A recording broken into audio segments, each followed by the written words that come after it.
Dalam pengucapan awam, intonasi ibarat nyawa yang akan mempengaruhi keseluruhan teks. Sebab itulah, intonasi akan menggambarkan sesi dramatik dari segi sesi emosi dan paling penting bagaimana kita hendak menggambarkan aksi dalam teks sebuah pengucapan awam tersebut. Jadi saya akan bagi beberapa tip untuk kita kena pasti apakah intonasi yang boleh digunakan dalam teks pengucapan awam.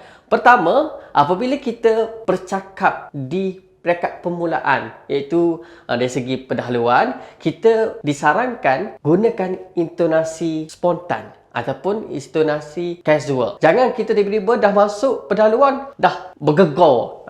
Itu akan membuat penonton tidak terasa selesa dengan kita. Jadi gunakan intonasi spontan ataupun casual supaya penonton rasa kita ni ibarat sedang bercakap antara kita sebagai speaker dengan penonton.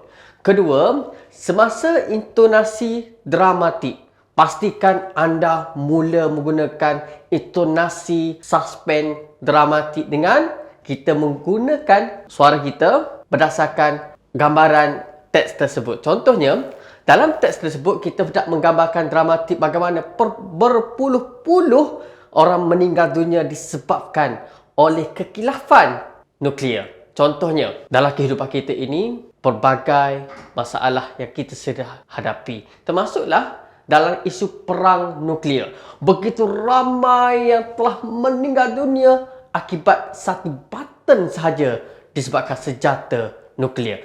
Ini boleh kita katakan satu gambaran dramatik dengan kita cakap satu persatu supaya kita tak menggambarkan situasi teks tersebut. Dan supaya audiens nampak, oh ini adalah sesi dramatik.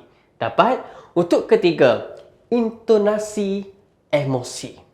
Intonasi emosi, kita kena cakap dengan satu persatu juga tetapi dengan nada yang sangat rendah. Supaya penonton nampak ini adalah sesi emosi yang menyentuh hati. Contoh, seorang ibu sanggup menggalas tanggungjawab sepanjang hidupnya menjaga kita untuk membahagiakan kita. Tapi percayalah, seorang anak sanggup menjaga seorang ibu mengharapkan ibunya meninggal dunia. Itu beza kasih sayang ibu dan anak. Kita dapat untuk sesi emosi ini kita cakap satu persatu dengan nada yang sangat rendah supaya sampai kepada penonton. Ini adalah part emosi untuk kita sentuh. Dan kelima, paling penting bagi penuntut, seelok-eloknya bila kita bercakap ataupun kita melakukan sesi pengucapan awam, kita tutuplah dengan nada yang rendah. Contohnya, nada yang rendah ni selalunya dalam pengucapan awam ni ada yang bagi pantun, ada yang bagi kata-kata hikmah. Macam saya lebih prefer kata-kata hikmah supaya penonton, semasa penuntut tu dia akan ingat, oh ini adalah pembidato yang pandai mengusik jiwa untuk akhir kata. Contohnya, putih-putih melati, merah-merah dilema. Apa yang baik bersama kita hayati, yang keruh usah diterima. Itu penutup untuk pantun. Bagi kata-kata hikmah, contoh, tuan-tuan dan puan-puan, hidup ni ibarat buku yang ramai nak membaca kita. Tetapi percayalah, taklah ramai yang hendak membaca kita, tak semestinya mereka akan memahami kita. Dapat? Semoga manfaat. Itu adalah contoh bagaimana penutup tu kita dengan kata hikmah dengan nada yang sangat rendah supaya menjadi satu bisikan kepada penonton.